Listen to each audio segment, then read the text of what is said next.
I've got a quick question for you, alright? I wanna hear your thoughts, I wanna know what's on your mind. I've got a quick question for you, alright? The answer's not important, I'm just glad that we could talk tonight. So what's your favourite? How did you get? When will I be remembered? Was it ever? Where did all go? How do we know? Oh, forget it. Soren, Bowie, Daniel O'Brien, two best friends and comedy writers. If there's an answer, they're gonna find it. I think you'll have a great time here. I think you'll have a great time here.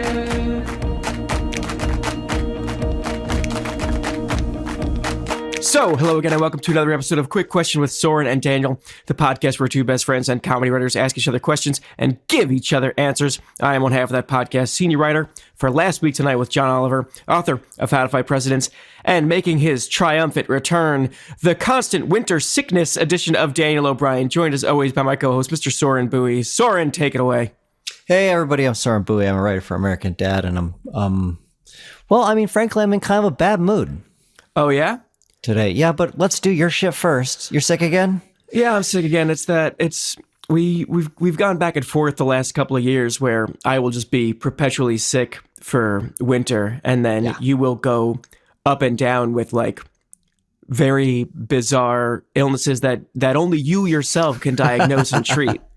And we're in the portion of the year where I'm sick boy, and that's just all there is to it. I felt a cold coming on a few days ago, and there's just nothing doing. There's sometimes you do like a marathon sickness type of thing, where like you're sick for the long haul, a long easy sickness. Right? There's like plenty of people have worse illnesses than me and worse reactions to sicknesses than I do, but like I'm gonna be sick until mid-February, beginning now. This is just it. I'm some version of this sick for the next 9 weeks. Yeah. I mean, I found that and maybe this has something to do with age, maybe it just has to do with like the world has changed, but I noticed that when I get sick now, I hold it longer. Like the cough just stays a little bit longer. I can't get rid of the expectorant quite as fast as I used to. I can't bounce back as quickly. Yeah. It's kind of a superpower now to know as soon as I get the slightest tickle in my throat, there's no question. Like Monday evening at 8:15 p.m., I was like, this is. I know it's coming. I'm going to cancel dinner for next Wednesday because I just know I'm not going to be good for then. We've seen this movie before. I know how it goes.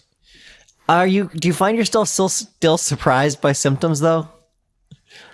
Not surprised by symptoms. I will still do dumb things, like I'll work out and go for a run and then not understand why I'm the most exhausted I've ever been.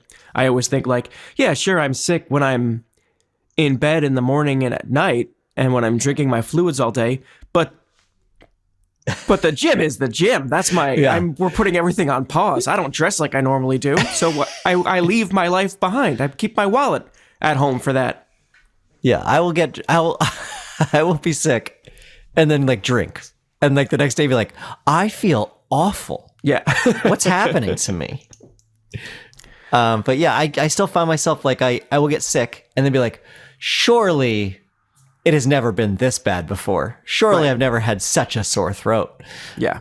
But it's I just forget about it each time. I do it, I get over it, and then it's like I've never been sick in my entire life the next time it happens. The other thing I frequently forget is I know that I'll never like be 100% better in the middle of the day. It's always if I get better, which I won't, but if I do, it'll be after a good night's sleep. And there are some nights, these last couple of nights, where I just haven't been getting any sleep at all because I'm breathing through my mouth and I'm uncomfortable. And I'll realize it's like 3 a.m. and I didn't get any sleep. And I'm just like, and I can feel it in my throat and my nose, but I'm still like, maybe in 2 hours, if I just keep my eyes closed, my body will think it's asleep and then it'll heal itself in the background like it always does. Right. And the message is so clear. It's like, no, you're still sick. We've got a couple more days of this at least. Well, yeah. I mean, the worst The worst lesson I was ever taught by my body was at one point I thought I was getting sick, like had a sore throat, and I was like, here it comes. Here it comes. And then didn't get sick. And I was like, yeah, whatever I did there, I'm going to try and replicate that. Yeah. And assuming that like somehow I can just live in this state of denial, and sometimes it works. That's a horrible lesson. Yeah. You know what I feel like I haven't seen, and then we're going to get to your thing in an hour. Yeah. What I feel like I haven't seen is like an accurate depiction of someone being run-of-the-mill cold sick in movies or TV shows. There was a New Girl episode that felt kind of close, only because Nick and Cece, they were sick, so they just stayed on a couch under a blanket watching garbage television, like some European puppet show that they couldn't understand and didn't know what anything meant. But they were just like, and it makes for somewhat boring television, which is probably why they don't depict it accurately a lot. But it was just two people on a couch covered in blankets with a lot of tissues around, not saying much, and just consuming hour after hour of nonsense that they're not retaining. And I'm like, yeah, that's the closest. That's the most what it's like.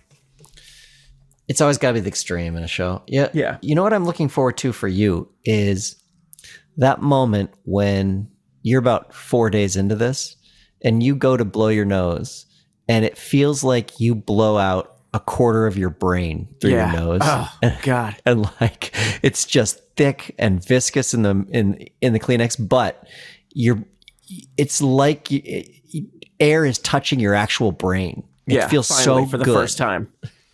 All the things that I've been trying to smell finally have an in again, and they can tickle my brain. Oh man. Can I guess why you're in a bad mood? Yeah, please. I have some insider information because we were texting before the podcast. Is it because of traffic, you LA fuck? I got stuck behind Santa Claus. Oh no. How fucked up is that? So there's a thing that happens in our neighborhood, I guess maybe all of Culver City and maybe other areas of Los Angeles, but like Santa goes and visits certain parks at night this time of year. Kids, you bring all the kids out. Santa comes. It's like a mobile Santa. And there's a sleigh. It's all in the back of a truck, but there's like a sleigh and he comes and says hello and like kids meet him and they can sit on him, I guess. Sure. And, is this your first day on planet Earth? Santa says hello and kids can sit on him. He waves and children are allowed to touch him with their butts, as far as I understand it. So I turn onto my street, and well, it's like the street that my son's school is on, and my son's school also has a park that's like during school hours is shut to the public, but all other hours is essentially a public park. I turn onto my street and it's just gridlock, and I'm like, this never happens. What's going on? And I can see up in the distance, and I'm like, oh no! And I can see like the flashing lights of the sleigh, and I'm like, oh, we're fucked. We're so fucked because now we're stuck here. And already traffic had been really bad for me. And it was one of those circumstances where like I needed to make a lot of right turns, but there were just cars that were going straight in front of me. And I was about 10 feet away from the turn I needed to make onto a completely empty street and couldn't get there. So like that frustration mounted and then finally got onto my street behind, of all people, St. Nick. And so we just sat there. And there's nowhere for me to turn around. There's no way for me to go to a different side street. I just have to eat it. Yeah, and you can't even kill him because he's a god. I can't kill him. He keeps coming back. I now understand the plot of the Santa Claus. I have not watched it yet. He kills Santa, right? Kills Santa, and then Santa, he becomes Santa. Yeah, that's right. Okay, you do. And so it was, I was so angry, and I was so angry at Christmas. I was angry at everybody. I was angry that we had to do the podcast. So I raced into my house. I didn't even bring in any of my stuff, got to my computer, and was just sat down in this just dark cloud mood. Yeah. I'll say it has been lifted somewhat, Dan. It's nice to talk to you. That's good. It's nice to talk to you too. And it reminds me of something that I don't think we ever talked about in this podcast, which I went to San Francisco last year to catch the Warriors-Celtics game, the first game the Warriors-Celtics played since the Warriors beat the Celtics the previous year in the finals. So we had to go see that game at Warrior Stadium. Very exciting time. And it was a nice, an early trip for Shay and I to take together. And we were so excited to be in San Francisco in the winter, and we didn't do our due diligence. And it just so happened that we went on the weekend that was SantaCon. And if anyone doesn't know that because you don't live in and around a big city, SantaCon is an annual, now weekend-long festival that is essentially just dress up as Santa and drink for 48 hours straight. So everyone is dressed in Santa Claus costumes doing bar crawls. It's a big one in New York. They just shut down New York when it's SantaCon. And I know there's one in LA, and we learned one in San Francisco at the time that we were there. And it's a special kind of terror that you don't normally associate with Santa. I think the same way that you turn down the street, it's like, oh no, it's Santa, which is a thing that you didn't expect yourself to ever say, yeah. But it made sense in the moment. And this was us just trying to find one bar that wasn't full of fucking Santa Clauses. And it was impossible. It's a very specific nightmare. It feels a little bit like being in a zombie movie because everyone is doing the same thing except you. And they're a little bit mad that you're not Santa also. And like, why won't you be Santa? It's SantaCon. And we're like, we didn't know. We're from far away. Our SantaCon is at a different time. We didn't think to check. Yeah, I'm so sorry I didn't check the schedule of the city to know that everyone will be dressed up exactly the same one day for the year. Listen, I know this is the biggest weekend of the year for you because you're sad and weird, but I just want an old-fashioned somewhere and not to be surrounded by the drunkest Santa Clauses anyone has ever seen. I do sort of love it, though, when people schedule their wedding. They find out they're like, oh, we do have a date, and they're like scheduling their wedding like 6 months in advance. Like, we do have a date available right around this time you're looking for. It's the last one. And like, yeah, we'll take it. Yeah. Thinking someone just missed this. Like, this is the last one of all the good ones. And then realizing later, no, everyone knew what they were doing. Right. This is during like this huge event in this town, and we just fucked up. We went to a wedding in Oregon, in not Bend. Where were we? We were like, Hood River, Oregon, which it turned out was the ideal place to watch the eclipse. And the eclipse was happening the exact same weekend as the wedding. And you could just sense it the entire wedding that this couple was like, fuck, fuck this goddamn eclipse. So that's my Santa horror story. I wonder if there's some way to make it a movie, but the stakes are not high enough. It's just one couple being inconvenienced by 100 Santa Clauses, and there are a couple of set pieces that could be fun, but ultimately, you either kill the Santa Claus or you become the Santa Claus. I think you witness a Santa get murdered, and then you're trying to get to police, or it's like a judgment night type of situation where you're like trying to get out of a certain part of the city. But it really is just like this surreal experience where everyone there is a Santa. Right. There's two things. Santa might have done it. Right. And I didn't do a good enough job setting up what SantaCon is. It's a couple of things. You dress up as Santa, you drink all weekend, and it's also the same rules as the Purge. So you can do whatever you want. Including murder. Yes. Including correct. Murder. A Santa Purge. Yeah. Well, Dan, do you want to get into the show? Yeah, sure. Okay. I have a quick question for you, and it is related to your sickness. Okay. Because I wanted to ask you about sleep. Are you tracking your sleep in any particular way? Like in an app? No. Okay. I in my mind, I pictured you in the same way that you impractically run with your phone. You might also sleep with it holding it.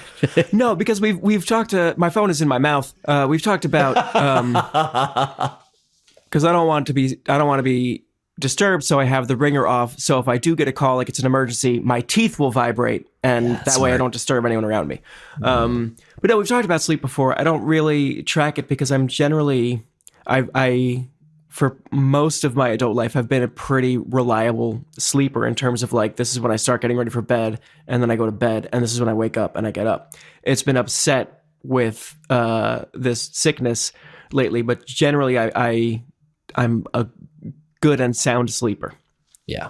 if I don't sleep through the night and I have a bunch of nightmares or whatever, then it's like, then I'm in detective mode, and it's so easy to find out what it was, whether it was like eating something that had sugar in it too late at night, or if that's the way that I find out, oh, I think there was some dairy in that meal that I ate because I didn't get sick, but also dairy gives you a lot of dreams.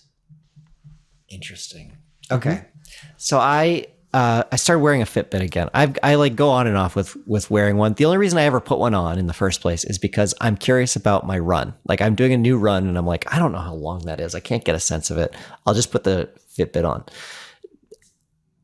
This is a tangent, but that's also like a terrible idea because my Fitbit is incapable of believing that I can do a sub 9 mile. So like even when I'm doing below 8, it still is like, all it does is it shaves the distance off. Yeah. And it drives me crazy. I famously run with my phone and I use an app to track my speed and my mileage, but every once in a while, I'll go for a walk or a hike. So I change my app from run to walk. So it measures it that way. And if I forget to switch it back before I start a run and I look down, the app has no idea what's going on. It's like maddening. You were running a 7.83 mile. No, walking the 4 minute mile. No, 13 minutes. Just slow down. Let me think about this. Let me crunch the numbers. It drives me bananas because it's like, I know how long the run is from my house to the gym and it's just getting shorter and shorter the better I get at it. And that makes me very angry. But I start wearing it again if I want to track a new distance. But then I also, because I'm like, I know it's going to be like 2 or 3/10 of a mile off. But I also realized like it's really good for tracking my sleep. And so I started wearing it at night and I wake up every morning. It's the first thing I check because I'm so excited to see how I did, to see like what grade I get for my sleep. And I was fascinated by the results.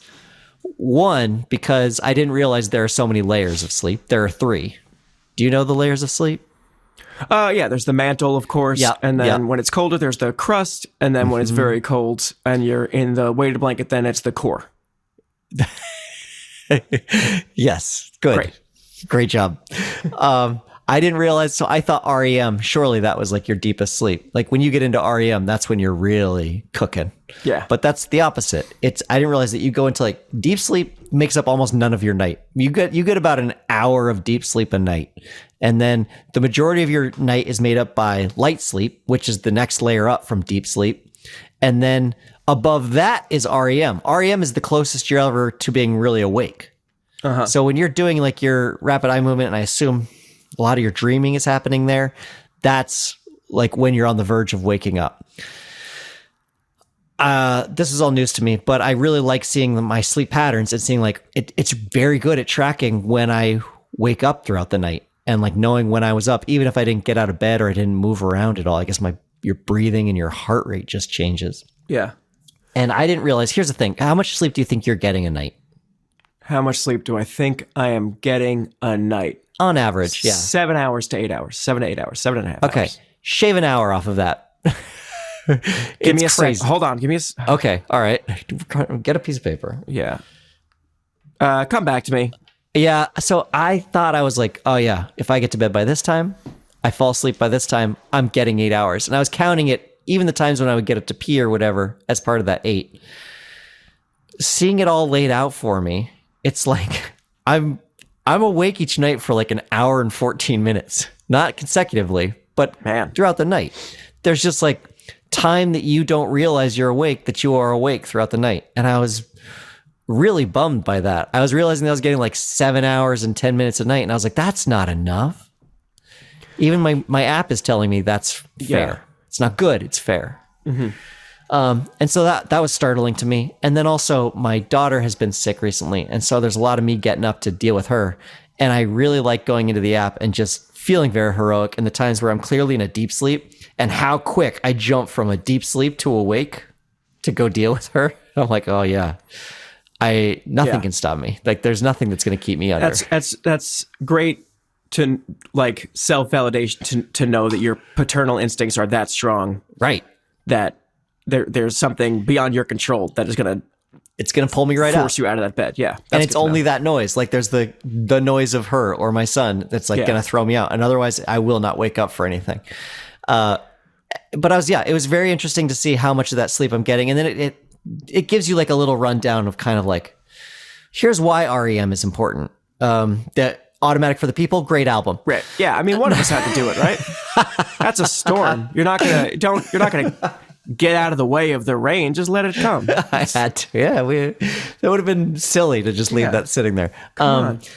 Yeah. So but seeing like why REM, like how that's good for your mood the next day and everything. But I was really surprised by also the nights when I drink, which isn't often, but like even just a couple of drinks, it just fucks up your whole sleep. Everything, especially like how much sleep you're getting in the late or like the later part of your night. So like right before you wake up, your body is clearly up long before you are. And it's just like, this is uncomfy. I'm uncomfortable. Something needs to change. I'm hot. Now I'm cold. Yeah. And how much it just messes you up. Man.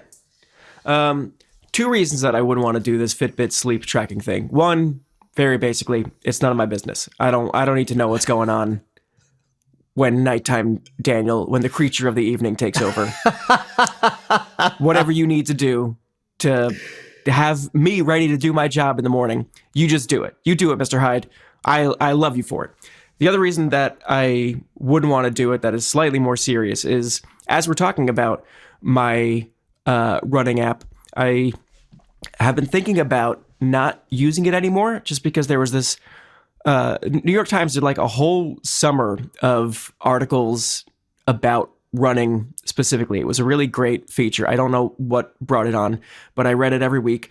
And there was a great article that we'll link in the footnotes of this episode about how there was like a spike in the popularity of these apps like Strava, which is the tracking app that I use. And then a lot of very serious runners just stopped using them because it was taking a whole lot of the joy out of running for them. And I'm noticing that in myself too, because something about runners is like you can have, it's very natural to have like a competitive side to you if you're drawn to any kind of exercise. And I'm not the most competitive person in the world, but running, as soon as I got these apps, I was very much looking at it while I'm running. I set goals that I wanted to hit. And I still think it's, if you could be a human without a personality that is addicted to competition and tracking numbers, then I'm sure it's fine for you. You can like engage with your running apps in a healthy way.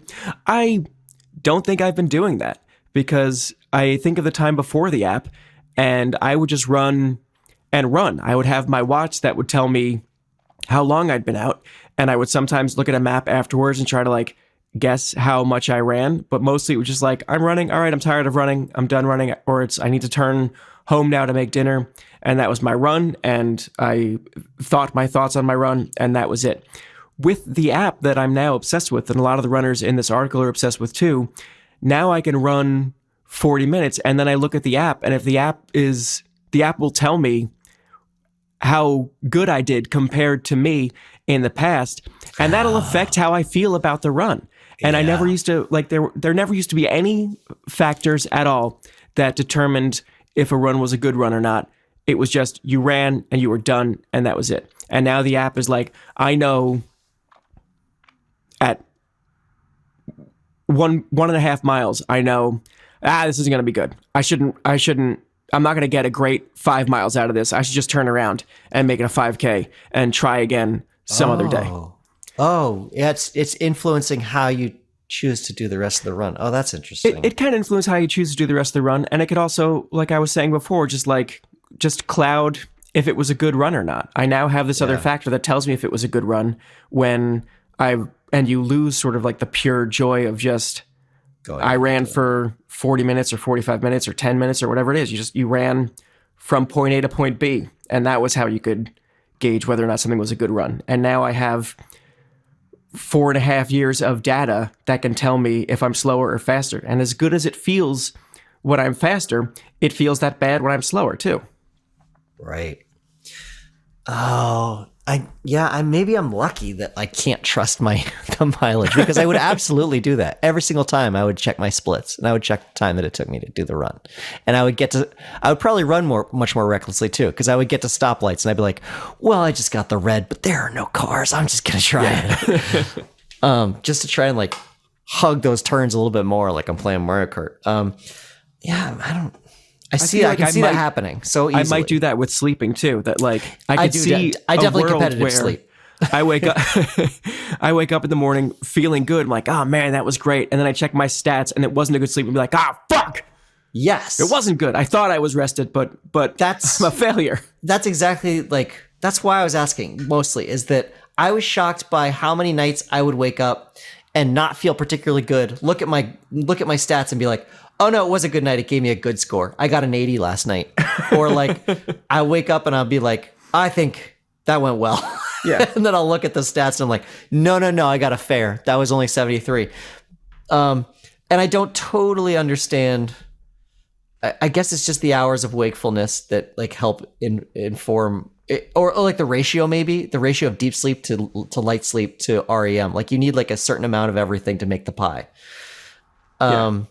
But the one other detail that they give me that I find fascinating is they tell you your blood oxygen saturation throughout the night and what it does. You get like a little graph of how the variance in your blood oxygen saturation. So like how well your blood is oxygenating throughout the night.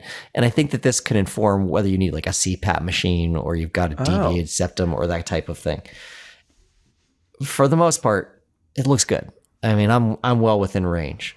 But occasionally I peak and I'm like trying to recount where that was in the night. I'm like, okay, so let's see, 3 a.m. What position was I in? What was going wrong at that point? Is this a nightmare thing, or is this a like what's causing it? So I like thinking about that. I also like thinking about, it tells me my resting heart rate, like how low my heart rate actually gets when I sleep. And that was great for me because I was getting an A+ in my own brain. It was like I looked at mine, then I went and looked it up, and I was like, yeah. This is like, I'm basically Lance Armstrong without the steroids.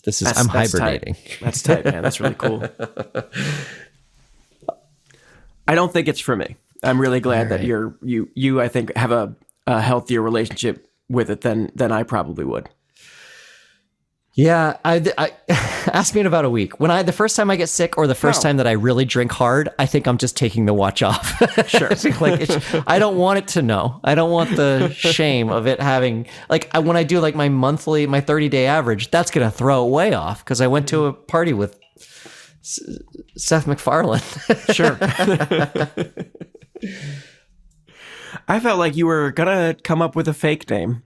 I know, but I just got so excited going to a party with Seth MacFarlane. I'm as somebody who's written on his show for 6 years and he has no idea who he is. The fact that I got the nod to a Seth MacFarlane party now, it's like I feel like I've been chosen. Is that so? Do you want to talk about that at all? Can I ask questions about it? Yeah, absolutely. Okay, so Seth MacFarlane, your boss at American Dad, and he is the titular dad in the show. Is it like a known thing in the staff that you don't get invited to his party until you've been there for a certain amount of time? No. Or is it like truly he handpicks who he wants to go to this party based on some other metric? It was unknown. It was all too dark to understand. And then when I got my invitation, when everybody on our staff got their invitation this time around, nobody told each other because everybody thought they might have been the only one who got it. That's so funny. Yeah. So here's how the parties work. There is a greater American Dad Family Guy party that's thrown by the network. Then there is Seth's party, and Seth frequently schedules his party for the exact same night as the American Dad or Family Guy party. And so you can tell by the absence of certain people who was invited to that other party. Yeah, listeners at home, it's a terrible industry we've hitched ourselves to. It's really petty and awful. Historically, I think most of the Family Guy writers get invited. this is the first time that I think American Dad writers have been invited. There might be some people who have a better relationship with him who get invited on the side.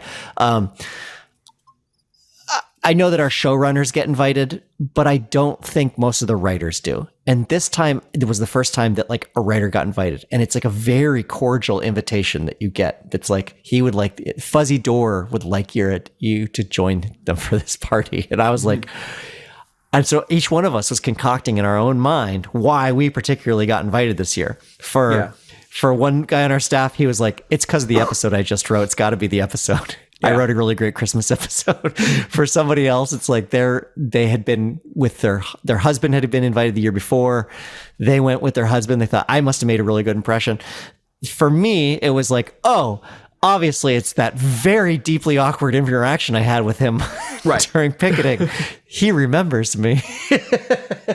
Right. He gets in his car and he goes to his driver, Jarvis, who was that man earlier?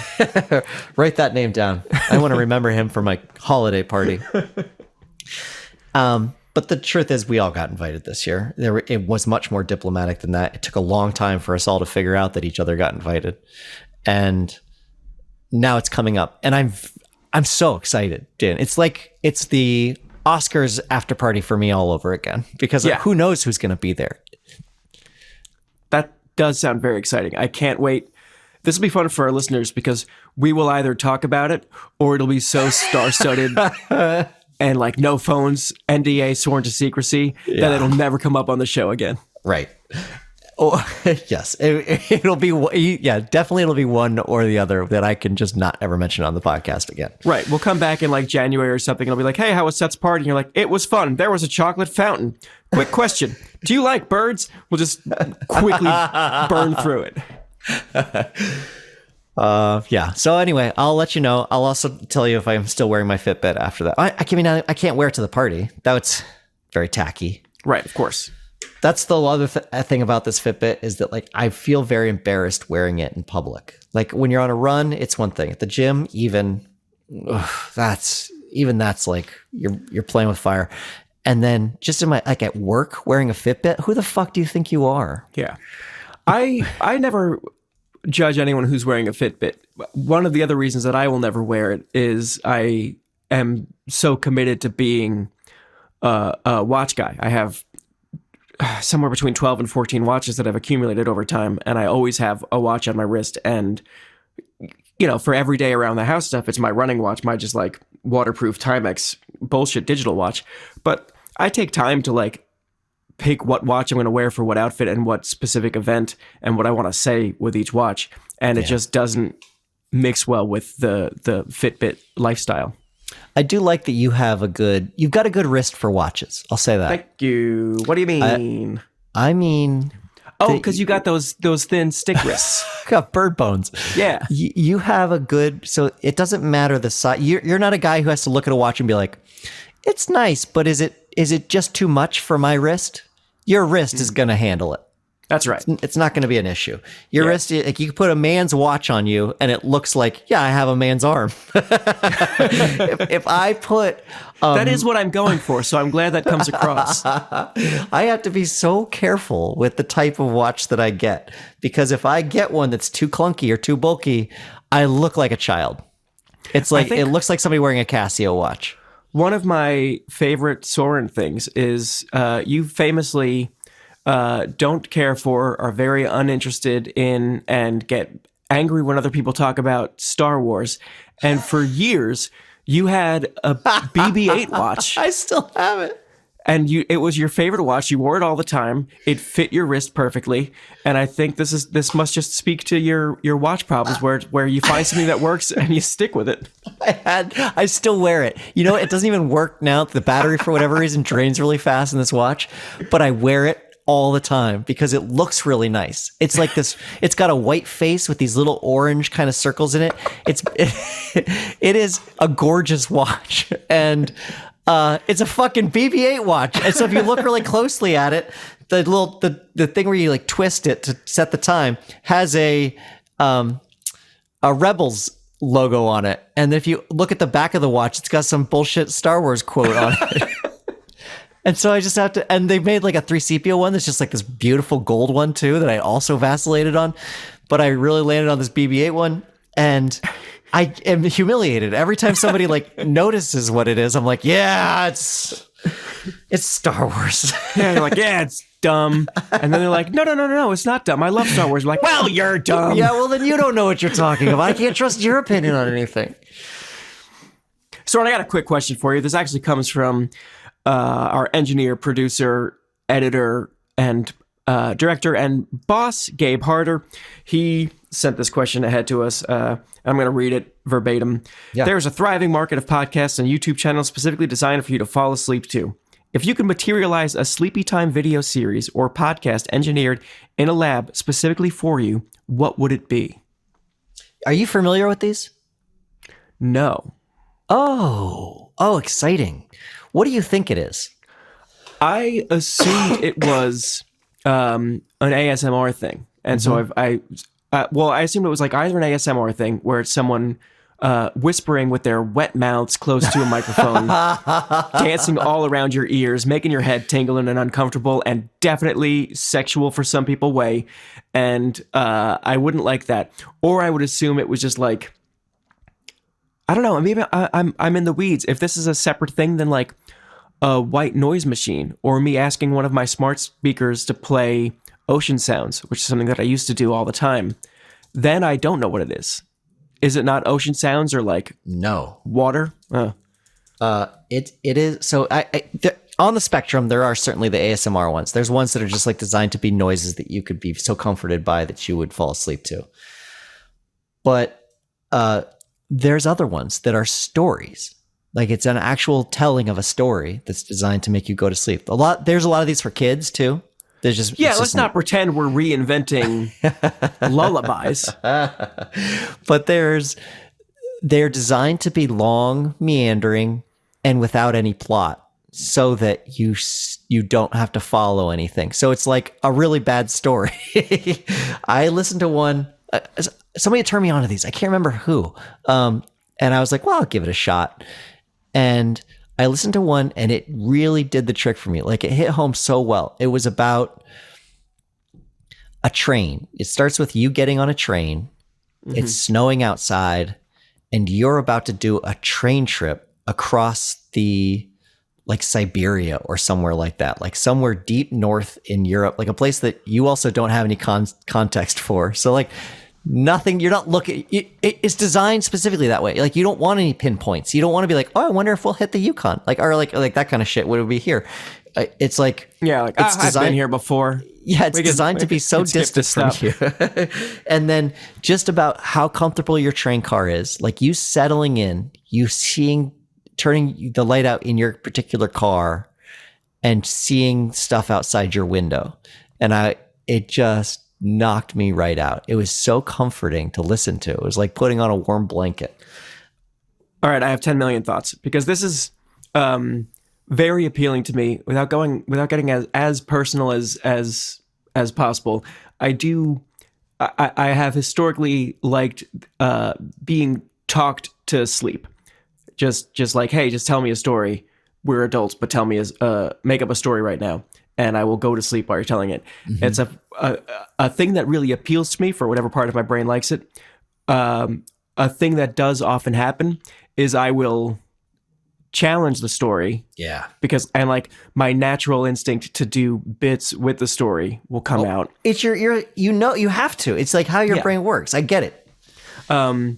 So it's not always successful because I get too invested in it. So I think to answer Gabe's question, it's such a cliche at this point, but I didn't realize it at the time. But when I was younger, a way to really put me to sleep, not in a boring way, was listening to Frasier. It just so happened to be the thing that was in reruns at like 11 or 11:30 at night when I was in high school and had a little TV in my room. I was like, I'm going to just put this on because I like Frasier so much. And then something about the tones would help me go to sleep. Nowadays, it's not as easy for me to fall asleep to just TV for the same reason as the stories. Like it'll take me out of it, especially if I put on old Frasier right now. I I would stay up all night. Like I would recognize episodes, and I would want to see certain bits, especially if I was just like hearing laughter but no dialogue, because then I knew David Hyde Pierce is fucking tearing it up, or you Perry gotta see Gilpin that. was about to light up Bulldog in some way. And again, it would force me awake and take me out of it. What I would love. Okay, so have you ever seen one of those YouTube videos, Soren, where it's like, this is a rough approximation of what human conversations sound like to a dog, where it's just like noises that sound like words, and occasionally you'll hear ball or food in there. Or they've done videos where it's like, this is how an American conversation sounds to someone who doesn't speak English. And it's like the same that. thing where it's like certain noises that I, as an English speaker, was like, yeah, that has like the melody of a conversation that two people would have, and there's laughter in there, but the words are very convincing gibberish. Yeah. I would love an episode of Frasier that was just like the music of the way they talk, the dulcet tones of Kelsey Grammer, just going up and down and taking his little runs, and all the other voices coming in there, but not ever having a story that could take me out of going to sleep. Just like an episode of Frasier for someone who doesn't speak the language, that would knock me right out. And if it doesn't exist, it's mine, and I'll take $1 million for it, please. I don't know if something like that Hey, exists. say that's a great idea. Be nice to me. I'm sick. Daniel, that is a great idea. I do Yeah, I like know. that a lot. I don't know, can't remember if I talked about this on the podcast, but my obsession with ASMR, which I feel like has passed at this point, but when I was like in the throes of it, I discovered that I was leaning towards these makeup ones because I didn't give a shit. Like she's talking about the different things she's doing on my face. Like now I'm adding blush, or like now I'm adding eyeliner. And like, I don't care. I don't care what any of those are. I'm just listening to the sing-song nature of your voice, and I'm listening to like the sound of the brush on presumably my cheeks. I don't know. Then I discovered from there a woman who was doing it in Spanish. And I was like, this is way better because I don't understand a fucking word. All I'm getting is the nice tones, like the really nice sounds that I wanted from somebody's voice. And she's not like whispering. She's like telling me something. And it's something I don't have to have any investment in whatsoever. It's somebody talking to me without any expectation that I will listen to them. And it was so nice. It was really, really pleasant. And that's really where I ended my ASMR career, was like just listening to foreign ones. Yeah. Let's see. I'm trying to think of how you even do yours. I think you just get like the Russian version of Everybody Loves Raymond, or if there is whoever does the Spanish version of Frasier, and you just listen to that. Yeah. I'm sure they exist and I could do that. Ah, what a gift to me that would be. But I do like, I mean, there are certain things that they say in these particular ones where they're trying to get you to go to sleep that are ideas you didn't come up with. And it is sort of fun. Like, it's fun to imagine it, and it's helping me go to sleep. Somebody talking about like, you fall into a pile of warm laundry, but you continue to sink deeper and deeper into this pile of warm laundry. Like, they're just creating this scenario, and I'm like, I do like this. Were This you is ever nice. afraid of getting hypnotized or inceptioned? Wait. Why do you ask? Because Did the laundry thing remind you of it? well, sinking deeper certainly reminded me of Get Okay. Out. And when you're talking about listening to someone who doesn't speak English and you don't know what they're saying, Yes. I immediately thought about not hypnosis or anything, but depending on what they're saying, if they're saying something very sexual or very radical and insane, having to explain why your search history is full of Turkish women telling you to rise up against the bosses.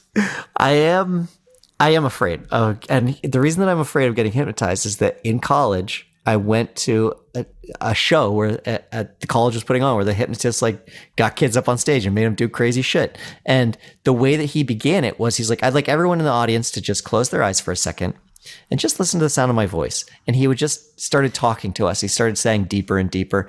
At one point, he might have mentioned falling into laundry, which feels maybe like a common tactic now. And I was like feeling, at one point, I don't know what I was feeling. At one point, I woke up from it, like pulled myself back from it. And I was like, whoa, something was happening there. I don't know if I was falling asleep or if I was actually getting hypnotized, but it was not under my control. And it was because of the things this guy was saying. It's like I pulled back. And at a certain point, he has to be like, he wakes everybody up, but he says, now, is there anyone, open your eyes, look around. Is there anyone sitting next to you who still has their eyes shut? And then if there were, those were the people he pulled on stage. I don't think you were see how this actually would happen. being hypnotized, because they had a hypnotist at my high school, and I was one of the people that got hypnotized, and I was lying for attention, because the hypnotist, what their real skill is being able to weed out which kids are going to play along and which kids aren't. And lo and behold, there were a lot of theater kids who were hypnotized that day, who were willing to sit on stage and be silly and do things with the gentleman's agreement that we would all pretend afterwards that we were hypnotized. It was an entertaining night for everyone, and a great skill for that hypnotist to be able to spot, because he was throwing kids off the stage when he could tell, no, this was going to be a prick. He was getting rid of them. Yeah. So the only people on stage were ones who are like willing to look stupid at his command, and also willing to, like, when I left the school at the end of the presentation with my friends, they were like, do you not remember any of it? I'm like, no, I felt like I was there for, I closed my eyes for 1 second and then the thing was over. What happened? And just, you lie to your friends because it's entertaining for a while. Maybe so I was just falling asleep. One of the reasons, yeah, I think there's a good chance you're falling asleep. It was like early days, like freshman year, and there's still orientation happening, and I was like sleeping about 4 hours a night. I was probably just falling asleep in the auditorium, and then woke myself up startled that this man had control of my brain.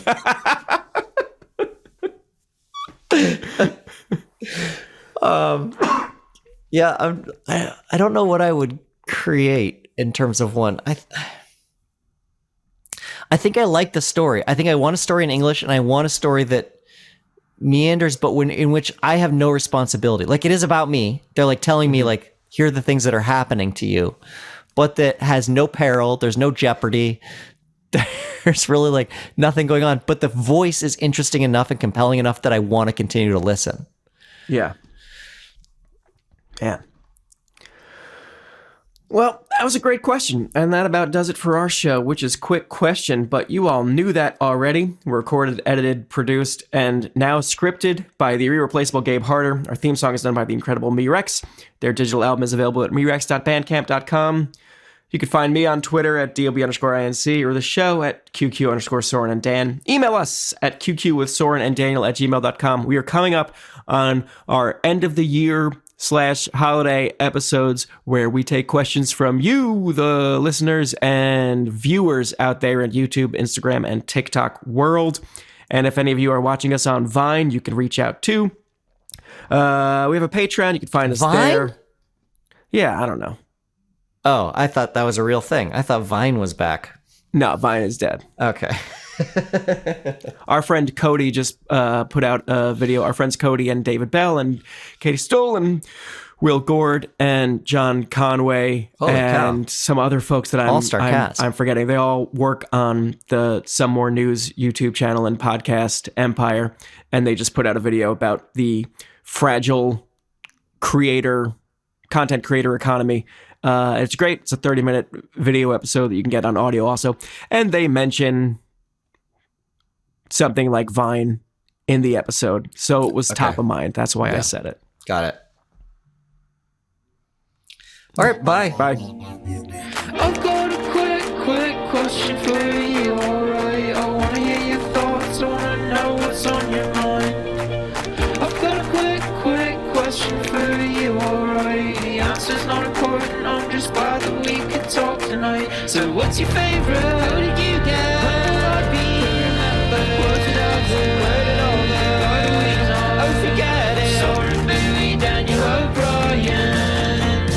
Two best friends and comedy writers. If there's an answer, they're gonna find it. I think you'll have a great time here.